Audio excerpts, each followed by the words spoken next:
Hey guys, நீங்க இன்னைக்கு பெருசா ஷாப்பிங் பண்ண போறீங்க. கையில ஜிபே இருக்கு. ரியல் கேஷ் எதுக்கு? ஃபோன் மட்டும் போதாதா? ஆனா நிஜமா சொல்லுங்க, ஃபோன் மட்டும் போதுமா? என் லைஃப்ல நடந்த 3 நாள் கதையை கேளுங்க.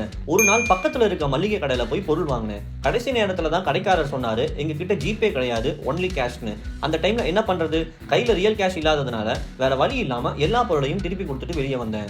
இன்னொரு நாள் பஸ் பயணத்துக்காக ஜிபேவை மட்டுமே நம்பி போனேன். பஸ் கண்டக்டர் சொன்னாரு, ஜிபே இல்ல, காசு மட்டும் தான். அந்த நேரம் என்ன ஆச்சு தெரியுமா?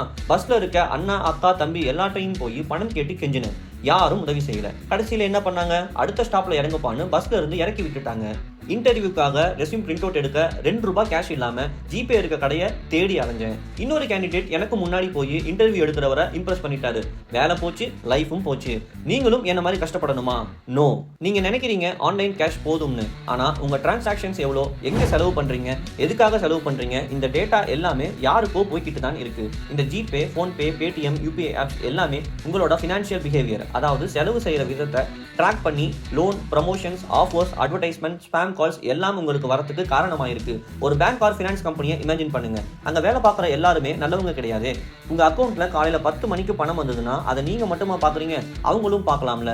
யார் அது? அதுதான் நமக்கே தெரியாது. சில எம்ப்ளாயிஸ் உங்க இன்ஃபர்மேஷன், நம்பர், நேம், லொகேஷனை காசுக்காக விற்கிறாங்க. ஒரு கான்டாக்டுக்கு ₹6. 4 நாள்ல 600 கான்டாக்டை வித்து ₹3600 சம்பாதிக்கிறாங்க. உங்க டீடைல்ஸை இந்த அளவுக்கு மிஸ்யூஸ் பண்றாங்க. அதனால உங்களுக்கு fake calls and spam calls வருது. அந்த கால்ஸ் எல்லாம் எங்க இருந்து வருது தெரியுமா? உங்க account details and privacy details தெரிஞ்சவங்க கிட்ட இருந்து தான். ஜல்லிக்கட்டு ப்ரொடெஸ்ட் மாதிரி இன்னொரு ப்ரொடெஸ்ட் ஆர் கவர்மெண்ட்க்கு எகெயின்ஸ்டா நீங்க செயல்பட்டா ஃபர்ஸ்ட் உங்க யூபிஐ அக்கௌண்ட்டை தான் ஃப்ரீஸ் பண்ணுவாங்க. நாளைக்கு உங்க பேங்க் அக்கௌண்ட் பிளாக் ஆயிடுச்சுன்னா, அந்த நேரத்தில் உங்க கையில ரியல் கேஷும் இல்லைன்னா, அப்போ எப்படி பாலுக்கு, பழத்துக்கு, சோப்புக்கு, சட்டைக்கு, ஸ்கூலுக்கு, காலேஜ்க்கு காசு கட்டுவீங்க? டிஜிட்டல் பே ரொம்ப ஈஸி. டிரான்சாக்ஷனை பார்த்து செலவை கம்மி பண்ணிக்கலாம், மாச கணக்கை முடிக்க, பட்ஜெட்டை திட்டமிட யூஸ் பண்ணிக்கலாம். ஆனா ரியல் கேஷ் இல்லாம நம்ம வாழ்க்கை ஒரே செகண்ட்ல தலைகீழா மாறிடும். நமக்கு எல்லாமே சிம்பிள் ஆயிடுச்சு. ஆனா அது நம்ம ஃபியூச்சரை பாதிக்க கூடாது. டிஜிட்டல் பே ஈஸி தான், ஆனா ரியல் கேஷ் சூப்பர் ஈஸி. நீங்க பஸ்ல போறீங்க, ரயில்ல டீ குடிக்கிறீங்க, சந்தையில பொருள் வாங்குறீங்க. இந்த கேள்வியை நினைவில் வச்சுக்கோங்க. கையில காசு இருக்கா? காகித பணம் இருக்கா? போங்க ஏடிஎம்க்கு போய் கொஞ்சம் ரியல் கேஷும் எடுத்துட்டு வந்து உங்க பர்ஸ்ல வைங்க. இந்த வீடியோவை ₹10 கூட ஃபோன் பே பண்றவங்க ஃப்ரெண்ட்ஸ்க்கு ஷேர் பண்ணுங்க. கடைசியில ஃபோனுக்கு பின்னாடி வச்சிருந்த ரியல் கேஷ் தான் மாசா யூஸ் ஆச்சு.